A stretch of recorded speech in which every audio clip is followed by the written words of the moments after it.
무더운 여름 주님의 은혜로 잘 감당한 은혜가 있기를 바라겠습니다. 지난주까지 우리가 분노, 또 간음, 맹세 이 세 가지 주제를 살펴보았습니다. 오늘은 복수에 관한 말씀을 같이 나누도록 하겠습니다. 예수님께서 악한 자를 대적하지 말라라고 말씀하셨습니다. 갈수록 강도가 세지는데 다음에는 원수를 사랑하라라고 하는 말씀을 같이 나누게 될 겁니다. 오늘 악한 자를 대적하지 말라라고 하는 이 말씀을 보면 성경에 나오는 율법의 말씀과 배치되는 것 같습니다. 레위기 24장 19절로 20절까지 말씀을 보면 사람이 만일 다른 사람들에게 상해를 입혔으면 그 상해를 입은 대로 갚아줄 것인데 상처는 상처로 또 눈에는 눈으로 이는 이로 갚을 것이니라 라고 하는 말씀이 기록되어져 있습니다. 그러니까 당한 대로 갚아주라고 하는 말씀이죠. 이와 같은 말씀을 보면 사실 하나님이 좀 잔인해 보이기도 하고요, 또 어떤 의미에서 오늘 예수님께서 악한 사람을 대적하지 말라고 하셨는데 그 말씀과 좀 배치되는 것 같이 느껴지기도 합니다. 그러나 사실 이 율법의 말씀은 예수님의 말씀과 배치되는 것도 아니고 잔인한 말씀도 아닙니다. 이 말씀이 주어질 당시 고대 근동에는 법이라고 하는 것이 존재하지 않았습니다. 사람의 힘의 논리가 통하는 세상이었습니다. 복수도 잔인했습니다. 전쟁이 일어나면 남자들은 전부 다 죽이고 여성과 아이들은 노예로 삼았습니다. 다시는 반기를 들지 못하도록 아주 원천적으로 가능성을 차단하는 거죠. 그러니까 그 당시에는 복수의 형태 얼마나 잔인한지 우리가 알 수 있습니다. 이와 같은 상황에서 눈에는 눈으로 또 이에는 이로 갚으라고 하는 말씀은 정도껏 너무 지나치게 복수하면 안 된다라고 하는 것을 주님이 말씀해 주는 것입니다. 인간 존중의 마음, 또 사랑의 마음이 사실은 이 말씀 가운데 저변에 서려 있다라고 볼 수 있겠습니다. 그러므로 예수님께서는 이 율법의 말씀을 확장해서 적용시키셨다고 볼 수 있습니다. 원수까지도 사랑하라고 하는 말씀을 다음 주에 하시겠지만 오늘은 악한 자까지도 품어내야 된다라고 하는 것을 주께서 말씀해 주고 있는 것입니다. 악한 자를 품을 수 있다면 세상에 어떤 사람도 끌어안지 않을 사람이 없을 겁니다. 그래서 예수님은 악한 자를 대적하지 말라고 말씀하셨는데, 그렇다면 악한 사람은 누구냐? 40절을 보니까 너를 고발하여 속옷을 달라 하는 자에게 겉옷까지 주라라고 주님이 말씀하셨습니다. 예수님 당시에는 이 눈에는 눈, 이에는 이 율법이 손해배상 형태의 방식으로 바뀌었습니다. 말씀 그대로 시행하려고 하다 보니까 시행하는 형태가 좀 심해 보이기도 하고 또 후유증이 많았기 때문에 그렇습니다. 상대방이 손해를 본 만큼 비용을 산정해서 물어주는 방식입니다. 그러니까 당연히 손해배상, 소송이 많아졌겠죠. 고발하여라고 하는 말은 이 소송한다라고 하는 말입니다. 그러니까 당신을 소송해서 속옷을 달라고 하는 사람에게 겉옷까지 주어야 된다라고 하는 말이죠. 그러면 악한 사람은 어떤 사람이냐? 합당한 배상을 요구하는 사람이 아니고 또 좀 지나치게 과하게 손해배상을 청구하는 사람도 아닙니다. 여기에서 나오는 악한 사람은 아무런 잘못이 없음에도 불구하고 억울한데 무자비하게 손해배상을 청구하는 사람을 의미하는 겁니다. 지금 이 본문에서는 고발하여라고 하는 이야기가 소송과 관계된 이야기거든요. 악한 사람은 너무 지나치게 과하게 문다기보다는 아무런 잘못이 없음에도 불구하고 억울하게 누명을 씌워서 손해배상을 청구하는 사람이라고 이야기할 수 있습니다. 우리가 인생을 살다 보면 주변에서 이런 경험을 많이 하게 되죠. 제가 아는 어떤 집사님도 막내인데 평생 어머니를 모셨습니다. 어머니는 아버지가 돌아가시면서 아버지의 재산을 다 정리해가지고 n분의 1로 나눠서 형제들에게 다 나눠주시고 또 어머니도 n분의 1의 재산을 가졌습니다. 그리고 막내 아들은 이제 어머니를 모시게 되었는데 이 아들은 어머니의 n분의 1 재산하고 본인이 가지고 있는 모든 재산을 합쳐서 목이 좋은 곳에 건물을 하나 샀습니다. 지금 건물은 상당한 가치가 되었습니다. 어느 날 집에 돌아와 보니까 어머니가 안 계신 겁니다. 쪽지가 한 장 남겨져 있었습니다. 이제부터 장남이 어머니를 모시겠다라고 하는 글이 적혀져 있었습니다. 얼마 지나지 않아서 재산 분할 소송이 들어왔습니다. 그러니까 어머니의 재산이니까 형제들과 똑같이 그 재산을 나눠야 된다고 하는 내용이었습니다. 집사님은 억울하고 분해서 잠을 자지 못했습니다. 평생 어머니 모시고 근검 절약해서 번 돈으로 일군 재산을 날리게 생겼습니다. 형제들에게 배신을 당했다는 울분을 참을 수가 없었습니다. 말도 안 되는 거짓말로 소송을 하는데 혈육이 이렇게 악할 수가 있냐고 손을 벌벌 떠는 것을 보았습니다. 형제들은 원수처럼 되었고 얼마를 들여도 싸움에서 이겨야 억울함을 풀겠다 생각해서 엄청난 소송전이 진행되고 있습니다. 피를 나눈 형제도 이 정도인데 말입니다. 남들은 어떻겠습니까? 이런 일을 겪으면 사람이 무섭다는 생각을 하게 됩니다. 악한 사람을 대적하지 말라고 할 때 악한 사람은 바로 이런 사람입니다. 겉으로는 천사의 미소를 하고 있지만 속으로는 칼을 품고 있는 거죠. 언제든지 기회를 봐서 약점을 보이면 본색을 드러냅니다. 내 것을 그의 것으로 삼기 위해서 수단과 방법을 가리지 않습니다. 전혀 딴 세상의 이야기 같지만 사실 우리 주변에 살펴보면 우리를 포함해서 이런 일들을 경험하는 사람들이 굉장히 많다고 하는 것을 아실 수 있습니다. 10계명 중에서 10번째 계명이 내 이웃의 집을 탐내지 말라라고 하는 말씀 아닙니까? 내 이웃의 아내나 남종이나 여종이나 소나 낙이나 무릇 내 이웃의 소유를 전혀 탐하지 말라라고 하는 것이 10번째 계명입니다. 그런데 이 10계명이 악한 자를 대적하지 말라고 하는 예수님의 말씀과 관계 있어요. 왜냐하면 악한 자는 이웃의 물건을 탐내는 사람이기 때문에 그렇습니다. 여러분, 악한 사람은 가까이에 있습니다. 멀리 있지 않습니다. 그래서 항상 친구 같고 또 입에 혀와 같습니다. 나에 대한 정보를 가장 많이 알고 있습니다. 약점이 보이면 사정이 없습니다. 본색을 드러낼 때는 이미 늦었습니다. 그들이 악한 사람이에요. 우리가 인생을 살면서 이런 사람들을 경험하게 되는 거죠. 예수님은 이런 분들을 어떻게 해야 되느냐? 대적하지 말라고 말씀하고 있습니다.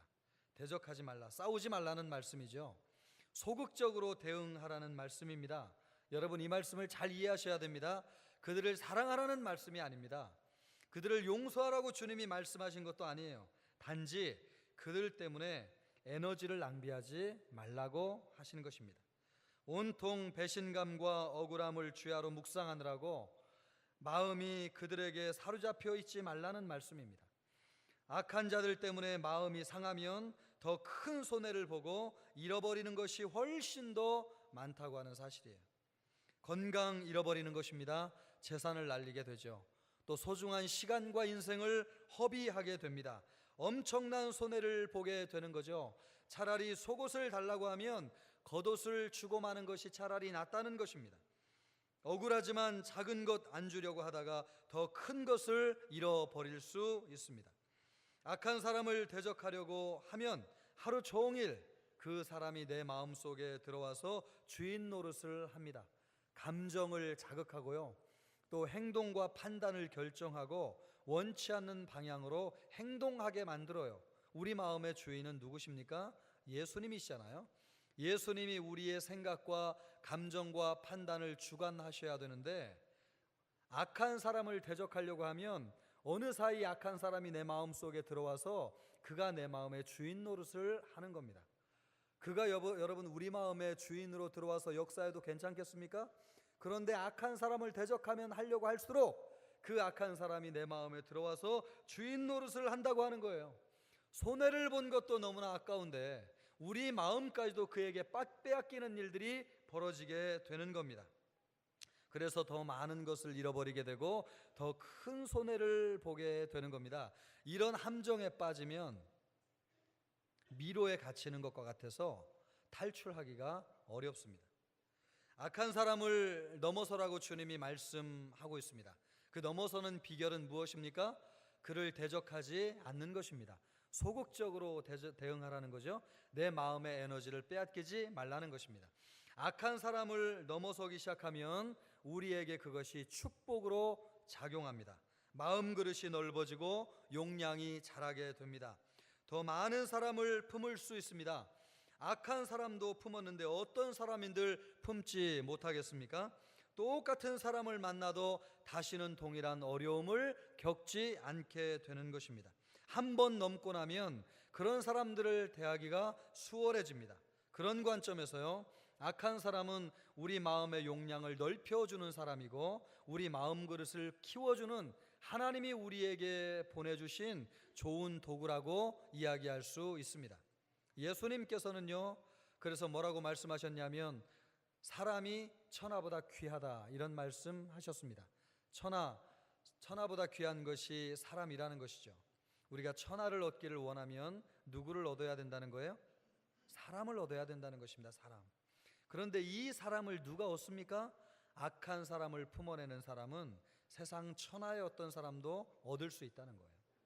그래서 여러분, 악한 사람을 뛰어넘는 것은 믿음으로 우리에게 축복이 되는 거예요. 마음의 용량을 넓히기 때문에 어떤 사람도 품어낼 수 있고 사람을 얻는 사람은 천하를 얻는 것입니다. 그래서 주님이 이 말씀을 우리에게 주실 때 부정적인 관점으로 주신 것이 아니고 이 말씀이 얼마나 놀라운 축복이 되는지를 우리에게 강조하시기 위해서 이와 같은 말씀을 주셨다고 하는 사실이에요. 그러므로 여러분, 천하를 얻기를 원하십니까? 사람을 얻어야 되는 줄로 믿습니다. 사람이 귀하기 때문에 그렇습니다. 사람을 얻으면 무엇이든지 할 수 있습니다. 예수님도 사람을 얻기 위해서 일생을 바쳤습니다. 또 제자들에게도 말씀하시기를 너희는 사람을 낚는 어부가 될 것이라고 말씀하셨습니다. 제자들에게 사람을 낚는 어부가 될 것이라고 말씀하셨습니다. 사람이 자원이죠. 사람이 미래입니다. 사람이 희망이에요. 모든 일의 성패가 사람을 얻는 일에 달려 있습니다. 악한 사람을 품을 수 있다면 어떤 사람도 품을 수 있습니다. 가치 있는 일은 그냥 되는 법이 없습니다. 대가를 지불해야 됩니다. 사람을 얻는 일도 마찬가지입니다. 희생이 필요하죠. 그래서 오늘 예수님이 뭐라고 말씀하고 있습니까? 오른뺨을 맞으면 왼뺨을 돌려댈 것이고, 또 속옷을 달라 하면 겉옷을 줄 것이고, 오리를 가자 하면 십리를 갈 것이고, 돈을 꾸고자 하는 자에게 거절하지 말고 빌려달라고 주께서 말씀하고 있습니다. 악한 사람을 품어내는 데는 비용이 든다는 거죠. 사람을 얻는 데는 희생이 필요하다는 것입니다. 오늘 이 말씀을 정리하면 우리가 사람을 얻기 위해서 제일 먼저 해야 될 일이 무엇이냐? 자존심을 내려놓아야 된다고 하는 사실입니다. 예수님이 뭐라고 말씀하십니까? 오른뺨을 맞으면 왼뺨을 돌려대라고 하셨지 않습니까? 여러분, 사람이 일반적으로 오른손으로 상대방의 뺨을 치면 왼쪽이 맞습니까? 오른쪽이 맞습니까? 해보세요. 직접 때려보세요. 상대방을. 왼쪽이 맞죠. 왼쪽이. 그런데 지금 예수님이 뭐래요? 오른뺨을 맞으면 왼뺨을 돌려대래요. 왜 이렇게 말씀하셨어요? 일반적으로 왼뺨이 맞는 것이 정상적이지 않습니까? 그런데 왜 오른뺨을 맞으면 왼뺨을 돌려대라고 말씀하셨느냐? 이게 손등으로 친다는 이야기입니다. 상대방을. 그러니까 이게 손바닥으로 치는 것이 아니고 손등으로 상대방의 얼굴을 가격한다는 뜻입니다. 옛날에 로마 사람들은 노예를 때릴 때에 손등으로 얼굴을 때렸습니다. 그러니까 상대방의 오른쪽이 맞는 거죠. 손등으로 맞는 것과 손바닥으로 맞는 것에는 차이가 있을까요? 없을까요?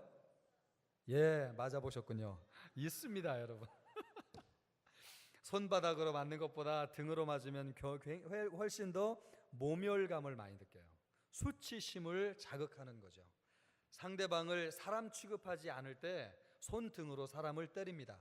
그래서 로마인들은 노예들을 손등으로 때렸습니다. 이 말씀은 우리에게 뭘 이야기하는 것입니까? 사람은 존귀하지만 그 존귀한 사람을 얻을 때는 자존심을 내려놓아야 된다는 겁니다. 뺨 맞았다고 해가지고 대들고 따지면 그 사람에게 이길 수는 있겠지만 마음을 얻을 수는 없는 거죠. 모멸감을 받았어도 왼뺨을 돌려대라고 하는 것은요, 그 사람을 얻는 것이 그만큼 중요하기 때문에 주님이 말씀하시는 겁니다. 우리가 전도하러 나가면 사람들에게 자존심 상하는 이야기를 많이 듣잖아요. 그럼에도 불구하고 복음을 전하는 이유가 뭐예요? 한 영혼이 존귀하기 때문에 그렇습니다. 주님이 우리에게 말씀하시는 바, 사람을 진정으로 얻기를 원하느냐? 그러면 자존심을 내려놓아야 된다. 자존심의 대가를 지불해야 될 것을 말씀하고 있습니다. 두 번째로, 사람을 얻는 데는 비용을 지불해야 됩니다. 비용이 될 수 있습니다. 겉옷을 달라 하면 속옷을 주라고 말씀하셨고, 또 꾸고자 하는 자에게 거절하지 말고 빌려주라고 주님이 말씀하셨습니다. 겉옷과 속옷을 줘서라도 사람을 얻을 수 있다면 그렇게 하라는 거죠. 돈을 꾸고자 하는 사람이 얻을 만한 가치가 있는 사람이라면 그만한 비용을 지불하라는 것입니다. 사람은 돈보다 귀하기 때문에 그렇습니다. 세상 기업은요, 사람을 얻는데 막대한 비용을 지불합니다. 상상을 초월하는, 여러분 우리가 생각하기에 상상을 초월하는 연봉을 준단 말이죠. 기아 자동차의 그 디자인 총괄 사장으로 와 있는 피터 슈라이어라고 하는 사람은 수십억 원의 연봉을 받는 것으로 알려져 있습니다. 그가 들어온 이후에 기아 자동차 우리나라 그 국내 판매량의 30%를 점유하게 되었습니다. 그러니까 수십억의 연봉을 주어도 수천 배의 가치를 하는 겁니다. 한 사람이 중요해요. 그래서 한 사람에게 수십억의 연봉을 준다고 하는 것이 말이 돼요? 우리 입장에서는 말이 안 되지 않습니까? 그럼에도 불구하고 한 사람을 스카우트하는데 그만큼 비용을 들이는 이유가 무엇이냐? 그만큼 비용을 들여도 그만큼 가치를 하기 때문에 그렇습니다. 그래서 잘 나가는 기업들은 사람에게 투자해요. 가장 중요한 것이 사람이기 때문에 그렇습니다. 사람을 얻는 데는 돈을 아까워해서는 안 됩니다. 겉옷도 벗어줄 수 있어야 되고 물질도 투자할 수 있어야 됩니다. 사람이 귀하기 때문에 그렇습니다. 세상에서 가장 가치 있는 투자는 사람을 얻는 것이죠. 중국 청나라 역사상 가장 큰 부자이지만 한 푼도 남기지 않은 사람이 있습니다. 호설암이라고 하는 사람인데요, 이 사람이 한 말 중에 유명한 말이 작은 부자는 돈을 남기고 큰 부자는 사람을 남긴다라고 하는 말을 하였습니다. 실제로 호설암은 사람들에게 투자를 했고 사람을 얻는 데 돈을 아까워하지 않았습니다. 결국 그 결과 엄청나게 많은 것들을 이루었습니다. 이 사람의 평생 중국 대륙에 어마어마한 부를 축적하였습니다. 처음에는 믿지는 장사를 한 것 같아요. 별 볼 일 없는 사람 같은데 그런 사람들에게 엄청난 연봉을 주면서 사람을 스카우트해오는 것이죠. 그런데 결국은 그 사람 때문에 돌아오는 이득이라고 하는 것은 돈으로 환산할 수 없을 정도의 가치예요. 호설암은 사람에게 투자하는 것이 진정으로 좋은 투자라고 하는 것을 일찍부터 알았기 때문에 그렇습니다. 이 호설암은 부자가 얻기 힘든 명예와 존경까지도 얻게 되었습니다. 그래서 이 사람이 전기가 지금도 출판돼 가지고 우리나라에도 호설암이라고 하는 제목으로 이 사람의 전기가 번역돼서 출판되었습니다. 믿지 않는 사람들도 사람들에게 투자하는 것이 가치 있는 일이라고 하는 것을 아는 거죠. 처음에는 잃는 것 같아도 결국에는요, 이것이 엄청난 이득으로 돌아오게 되는 겁니다. 이것이 비결이고 지혜예요. 이것을 제일 먼저 보여준 분이 누구냐? 예수님이세요. 예수님. 그래서 예수님은요, 사람을 얻는데 일생을 바치셨어요. 십자가에 자신의 생명을 들이신 이유가 뭐예요? 인류의 생명을 구원하기 위해서지 않습니까? 사람을 얻기 위해서 자신의 일생을 아낌없이 투자하셨다는 뜻이에요. 생명까지도 아끼지 않으셨습니다. 사람을 남기는 것이 가장 가치 있는 일이라고 하는 사실을 예수님께서 아셨기 때문에 그렇습니다. 우리 교회도 사람을 남기는 데 투자해야 되는 교회가 되어야 될 줄로 믿습니다.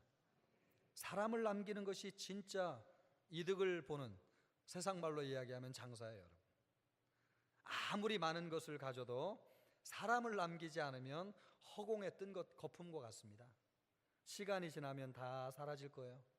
영국의 수많은 교회가 어디로 넘어가요? 이슬람으로 넘어가잖아요. 술집으로 변하고 바로 변하고 창고로 바뀌고, 그렇게 의리의리한 수백 년 된 교회들이 왜 그렇게 넘어가요? 이유는 한 가지예요. 사람을 남기지 않는 것입니다. 사람을 남기지 않아. 건물 그렇게 아름답게 전화도 우리 신앙이 계승되지 않고 사람이 교회 안에 복음으로 변화되니 사람에 대한 투자가 이루어지지 않으면 교회는요 10년, 20년, 50년, 100년을 넘기기가 어렵다는 것입니다. 주님께서 그래서 가장 중요하게 투자한 대상은 사람이었어요. 언제나. 아까도 말씀드렸지만 제자들에게 말씀하잖아요. 너희는 무엇을 낚는 어부가 될 것이라? 사람을 낚는 어부가 될 것이라. 교회가 사람을 낚는 어부가 되어야 될 줄로 믿습니다. 여러분은 무엇을 남겨야 될까요? 당연하죠. 여러분 사람을 남겨야죠. 내 자식을 남겨야 되고 영혼을 남겨야 되고 이웃에게 복음을 전해서 사람을 남기는 일에 우리의 인생을 투자하게 될 때에 우리의 인생은 진정으로 가치가 있다고 하는 사실입니다. 세 번째로 사람을 얻으려면 무엇이 필요하냐? 희생이 필요해요. 주님이 뭐라고 말씀하세요? 오리를 가고자 하면 몇 리를 가라고요? 10리를 동행하라고 말씀하고 있습니다. 10리를. 여러분 우리 자신에게도 갈 길이 다 있잖아요. 우리에게도 스케줄이 있고 일정이 있어요. 그런데 주님이 뭐라요? 그가 원하는 대로 넉넉하게 해주라는 거예요. 내가 지금 바빠요. 시간 보니까 여기 가야 돼요. 그런데 내 이웃이 주변 사람이 그의 일정대로 스케줄대로 하기를 원한다면 과감하게 내 일정과 스케줄을 바꿔서라도 그의 마음을 얻으라고 주님이 말씀하고 있습니다. 그런데 우리가 늘 사람들에게 이야기하는 게 뭐예요? 바쁘다는 거죠. 나 여러 가지 스케줄 일이 많다는 거예요. 그 순간 여러분 그건 사실이지만 우리는 많은 사람을 잃을 수 있습니다. 사람을 얻기를 원하느냐? 그렇다면 오리 가기를 원하는 사람에게 넉넉하게 10리도 같이 가주어라. 주님이 그렇게 말씀하시는 거죠. 희생이 필요하다는 겁니다. 지난주에 도산 안창호 선생에 대해서 말씀을 드렸습니다. 그가 민족 지도자가 된 것은 엄청나게 큰 일을 했기 때문이 아닙니다. 사람의 마음을 얻었기 때문에 그렇습니다. 도산 안창호 선생이 한 어린아이와 약속을 했습니다. 생일날 선물을 사주기로 약속을 했습니다. 그런데 그 생일날 일본 순사들이 전국 수배령을 내려가지고 도산 안창호 선생을 붙잡으려고 수배령을 내렸습니다. 밖으로 나가면 잡히는 거죠. 그래서 측근들이 만류를 했습니다. 그래도 안창호 선생이 어린아이의 약속도 소중한 것이다. 그러면서 약속을 지키기 위해서 나갔습니다. 선물을 사주고 돌아오는 길에 일본 순사들에게 붙잡혔습니다. 그것 때문에 3년 6개월의 옥고를 치렀습니다. 어린아이 한 명에게 약속을 지키기 위해서 인생의 3년 6개월을 감옥에서 어떤 의미에서 허비하게 돼. 사람들이 볼 때는 미치는 장사 같죠, 여러분. 그러나 그의 그 투자로 말미암아 누구를 남기는 거예요? 사람을 남기는 거죠. 민족의 위대한 지도자가 되는 길은 바로 여기에 있습니다. 사람을 남기느냐 남기지 못하느냐 사소한 차이 같지만 바로 이런 것이 판가름한다는 거예요. 우리의 결정 하나하나, 내 생각 하나하나, 우리가 바라보는 안목 하나하나, 그것이 미래의 사람을 얻느냐 못 얻느냐 결정하는 것은 바로 이런 순간에 달려져 있다는 것입니다. 내가 희생해서 사람의 마음을 얻는 사람은 진정으로 가치 있는 일을 한 줄로 믿습니다. 사람을 얻는 것이기 때문에 그렇습니다. 여러분 주님이 오늘 우리에게 뭐라고 말씀하십니까? 악한 자를 대적하지 말라고 말씀하시는데 악한 자까지도 품어내라고 말씀하시고 있습니다. 악한 사람을 품으면 세상에 어떤 사람도 품어내지 못할 사람이 없기 때문에 그렇습니다. 사람을 얻는 것은 천하를 얻는 것입니다. 그래서 사람을 얻는 투자가 가장 가치 있는 투자라는 거죠. 가치 있는 일에는 대가를 지불해야 됩니다. 자존심도 내려놓아야 되고 또 비용도 들어갈 수 있고 희생도 감수해야 하는 것이죠. 사람을 얻는 것이 이만큼 가치 있는 일입니다. 악한 자를 대적하지 말라는 예수님의 말씀은 축복의 말씀입니다. 억지로 할 수 없어서 하라는 말씀이 아니에요. 사람을 얻으면 시온의 대로가 열리기 때문에 사람을 얻는 것은 진정한 축복이 된다고 하는 말씀이 되겠습니다. 그러나 사람을 얻는 것만큼 어려운 일이 없습니다. 사람 때문에 얽히고 설키지 않은 사람이 없어요. 부모 형제 간에 또 직장 동료 간에 학교 선후배 간에 처음에는 참 좋았는데 시간이 가면서 사람이 이렇게 악해질 수 있는가 하는 생각이 들 정도로 험한 사람들을 인생을 살면서 많이 만나게 돼요. 그래서 처음에는 내가 어떤 사람도 품을 수 있을 것 같은데 그런 분들을 경험하다 보면 사람이 무서워지는 거죠. 사람이. 지금 경제계에서 이슈가 되는 롯데가를 보면 아버지를 등에 업은 장남과 실력으로 밀어붙이는 차남 사이에 경영권 다툼이 일어났습니다. 아마 피비린내 나는 전쟁을 치르게 될 겁니다. 누가 이기든지 승자가 없는 싸움으로 많은 것을 잃게 될 것입니다. 벌써부터 어떤 사람들은 아니 한국말도 못하는 사람들이 한국에서 돈을 벌어 갔단 말이야? 이런 이야기를 하는 것을 들어보면요, 이미 막 기업의 생명은 신뢰지 않습니까? 이 기업의 신뢰가 지금 땅에 떨어지고 있다고 하는 것을 감잡을 수 있는 거죠. 이런 문제는요, 절대로 사람이 풀어낼 수가 없는 거죠. 왜요? 욕심이 끝이 없기 때문에 그렇습니다. 모든 것을 다 잃고 자기의 생명을 잃을 때까지 가야지 그나마 이 문제가 정리될 수 있어요. 왜요? 사람의 욕심이 끝이 없기 때문에 그렇습니다. 서로 잘 타협해서 지금이라도 합리적으로 조정하면 피해는 최소화하고 상생의 길을 찾을 것입니다. 그러나 제가 볼 때는 불가능해요. 이미 감정적인 싸움으로 번졌기 때문에 그렇습니다. 서로 보면 상대방이 악한 사람인 거죠. 이 악한 사람을 넘어설 수 있느냐? 넘어설 수 없는 거예요. 그러니까 갈 때까지 가는 싸움이 되는 것입니다. 엄청난 손해를 감수할 수밖에 없습니다. 불을 보듯 뻔한 결말이지만 어쩔 수 없어요. 사람으로는 해결책을 찾지 못하기 때문에 그렇습니다. 이 문제는요, 예수님만이 해결하실 수 있어요. 왜요? 주님이 오늘 뭐라고 말씀하십니까? 악한 자를 대적하지 말라고 말씀하시잖아요. 이 말씀을 하신 분에게는 그에 따르는 능력이 있는 줄로 믿습니다. 주님이 말씀하시잖아요. 여러분, 악한 자를 대적하지 마라. 품어낼 수 있는 길이 나에게 있다는 거예요. 주님에게 비결이 있다는 거예요. 주님에게 능력이 있다는 거예요. 어떤 사람도 품어내고 화평의 길로 가고 상생하는 길을 찾을 수 있는 지혜가 예수님에게는 있다고 하는 것을 주님이 지금 말씀하고 있는 것입니다. 그러므로 예수님을 바라보고 신뢰해야 될 줄로 믿습니다.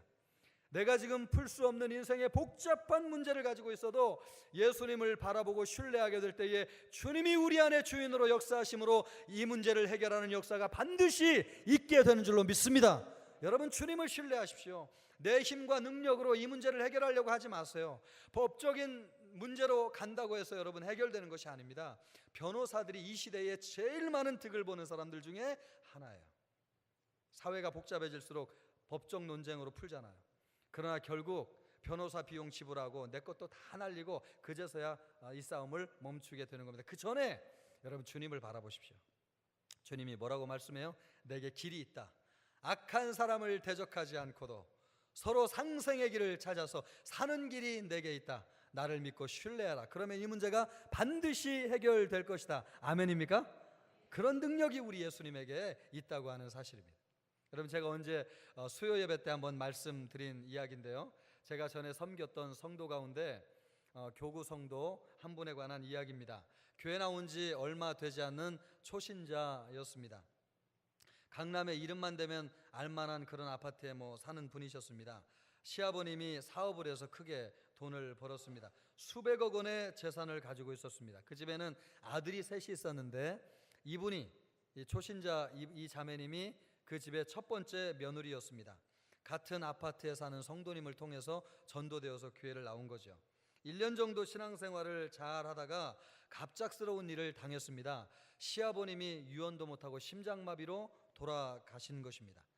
장례를 물론 잘 치렀습니다. 그런데 분위기가 이상해졌습니다. 재산 상속 때문이었습니다. 서로 말은 하지 않지만, 여러분 그런 생각하지 않습니까? 말은 하지 않지만 서로 계산을 치밀하게 하는 거죠. 이것을 어떻게 나누어야 될까? 법적으로 하면 어떻게 되는 거예요? 이렇게 많은 재산을 가지고 있지 않기 때문에 일찍이 그런 생각을 안 하셨을 것이라고 믿고, 지금 아마 법적으로 하면 n분의 1일 거예요. 그죠? 다. 딸이든 아들이든 상관없이 아마 n분의 1로 나누는 것이 지금 법이 아닌가 싶습니다. 치밀하게 계산을 할 거예요. 지금 우리 롯데가의 형제들처럼 누구에게 지분이 더 많냐. 아마 이 장남이니까 그런 생각하지 않겠어요? 우리 집에 아무래도 훨씬 더 지분이 많고 아버지를 오랫동안 섬겼는데 그런 권리가 있다고 생각할 수 있잖아요. 그리고 또 한편으로는 이 문제 때문에 집안이 시끄러워질까 봐 이 자매가 내심 불안하였습니다. 그러다가 어느 주일 예배를 드리는데, 그때가 창세기 강해를 하던 때로 제가 기억하고 있습니다. 그 교회에서. 그런데 아브라함과 롯에 관한 말씀을 듣게 되었습니다. 아브라함이 롯에게 먼저 땅을 선택하라고 하면서 내가 동을 선택하면 나는 설을 선택할 것이요 내가 설을 선택하면 나는 동을 선택할 것이다 라고 하는 말씀을 듣고 이 자매가 큰 은혜를 받았습니다. 아, 예수 믿는 사람은 이렇게 사는 것이구나. 하나님이 아브라함을 믿음의 조상으로 삼으신 이유가 이것 때문에 그렇구나. 나도 우리 집안에서 그렇게 돼야 되겠다. 그런 생각을 하게 되었습니다. 그래서 예배를 마치고 집에 돌아와서 남편과 상의를 하고 형제를 다 불러 모았습니다. 삼형제가 앉아가지고 이야기하기를, 그리고 앉아서 재산을 미리 3등분 해 놓았습니다. 그리고 형제들에게 뭐라고 얘기했냐면 내가 제일 마지막에 남는 3분의 1을 가질 것이니까 둘째, 셋째 내가 먼저 가져라. 쉬운 이야기예요? 예, 결코 쉽지 않죠. 참 놀라운 이야기입니다. 재산을 아무리 균등하게 나눠도 누구에게 워낙 덩치가 크니까요, 수억이 더 갔을 수도 있고 많게는 수십억이 더 갔을 수도 있을 거예요. 우리 같으면 내가 먼저 차지하고 나머지를 주려고 하지 않겠습니까? 그런데 동생들에게 먼저 선택하라고 기회를 준 거죠. 정말 하나님의 말씀이 위대하고 놀랍지 않습니까? 아브라함이 한 대로 지금 아브라함이 롯에게 한 대로 그대로 지금 하고, 누가 하는 거예요? 이게 지금 초신자가 이렇게 한단 말이죠. 초신자가 말씀에 은혜 받으니까 주님의 말씀에는 파워가 있어요. 은혜 받으니까 사람의 마음이 움직이잖아요. 말씀대로 정말 순종하는 거죠. 물질적으로는 손해를 봤을 것입니다. 그러나 장자권은 누구에게 돌아간 거예요? 진짜 장남에게 돌아간 것이죠. 영적인 권위와 존경은 누구에게로 돌아간 것입니까? 장남에게로 돌아간 것이죠. 손해를 본 것 같지만 돈으로 살 수 없는 훨씬 중요한 가치를 얻게 되었습니다. 신뢰를 얻게 되었고 사람을 잃어버리지 않게 되었습니다. 제가 눈으로 확인하지는 않았지만 이 둘째와 셋째네도 나중에 교회 나가서 예수님을 믿었을까요? 안 믿었을까요? 아멘 해주세요. 아멘 해주세요. 저는 100% 그랬을 거라고 생각해요. 여러분, 돈 앞에 벌벌 떨지 않는 사람이 없는데, 여러분 예수 믿은 우리 형수가 우리에게 이런 일을 했다고 생각해 보세요. 예수님이 달라 보이지 않겠습니까? 예수 믿는 사람이 얼마나 대단한지 아마 새롭게 인식했을 거요. 인생의 어려움이 찾아오면 반드시 누구를 찾아갈까요? 주님을 찾아가겠죠. 그것이 영적 권위예요. 영적 권위는 돈으로 살 수 없는 거예요. 그만한 영적 권위를 지금 이 자매가 사게 된 것입니다. 영적 권위가 세워진 가정에는 당연히 주님이 역사하시는 거죠. 이 집안은 다 예수를 믿었을 것입니다. 자매가 위대한 것이 아니라 말씀으로 역사하시는 우리 예수님이 위대하신 줄로 믿습니다. 주님이 그런 배짱과 능력이, 배짱이라고 하면 안 되죠, 예수님에게. 주님이 그런 자신이 있는 거예요. 그래서 우리에게 그런 요구하시잖아요. 그런데 우리는 늘 주님이 너무 부담스럽다는 거예요. 아니, 나 할 수 없는 걸 맨날 주님 성경 보면 하라고 하시는데 도대체 나보고 교회를 떠나라는 말 아니냐, 이런 생각이 들 정도로 주님에게 부담을 느끼는데, 여러분 제발 주님에 대해서 오해하지 않기를 주님의 이름으로 축복합니다.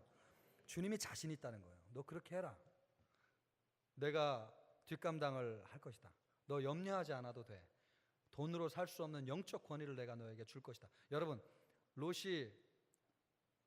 저 룻과 롯이 자꾸만 헷갈려요. 생각해요. 롯이죠, 롯. 여러분, 롯이 동편 땅을 선택했다고 더 잘 됐습니까? 황량한 땅을 선택한 아브라함이 더 가난하고 어려워졌어요? 아니잖아요. 역사적으로 믿음의 조상은 누구예요? 아브라함이죠, 여러분. 아브라함. 눈에 보이는 형편없는 땅을 선택했다고 해가지고 잘못되는 게 아니에요. 누가 있기 때문에? 하나님이 계시기 때문에. 여러분, 주님이 그것을 보장해 주니까 우리에게 자신감 있게 얘기하잖아요. 왜 우리 기독교인들이 위축돼요? 주님의 말씀대로 하세요. 여러분, 염려하지 마시고 여러분의 인생을 주님에게 마음껏 드릴 수 있기를 주님의 이름으로 축복합니다. 악한 사람을 끌어안으세요. 그냥 꽉. 여러분, 아무 생각하지 마시고 그냥 너는 내 사람이다, 이렇게 생각하시고 완전히 끌어안는 우리 모두가 되시길 주님의 이름으로 축복합니다. 그러면 그것이 우리에게 재산이 되는 거죠. 그것이 우리에게 축복이 된다고 주님 말씀하십니다. 그러므로 여러분, 이번 한 주간은 사람을 얻는 데 우리의 인생을 드릴 수 있기를 주님의 이름으로 축복합니다. 사람을 얻는 데는 여러분 자존심을 내려놓을 때가 있어요. 여러분, 일하다가 기분 나쁘면 마음 상하지 않습니까? 그래서 일에 효율이 생기지 않습니다. 그러나 이번 주간에는 내가 왼뺨도 돌려야 된다, 이런 생각으로 여러분 자존심 내려놓고 그가 원하는 대로 해주는 한 주간이 되기를 바랍니다. 또 사람을 얻는 데는 비용이 들어간다고 주님이 말씀하셨는데, 여러분 점심 한 끼값은 넉넉히 지불해서 사람의 마음을 얻을 수 있기를 바랍니다. 우리 예수 믿는 사람들이 인색하다는 말 들으면 안 될 것 같아요.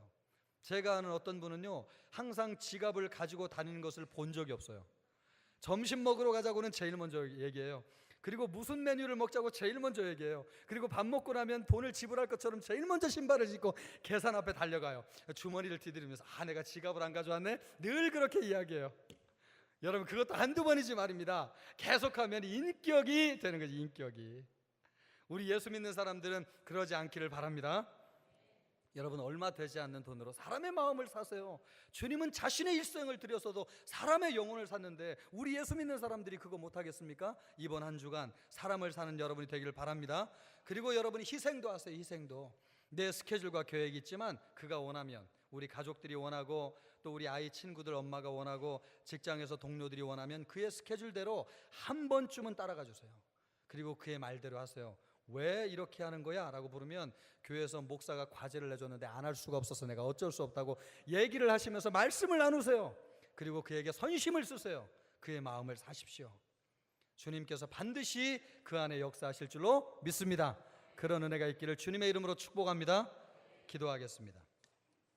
이 시간 우리 기도할 때 이 약속의 말씀대로 기도할 수 있기를 바랍니다. 주님이 악한 사람을 대적하라고 말씀하신 것은 악한 사람을 품으면 모든 사람을 얻을 수 있기 때문에 그렇습니다.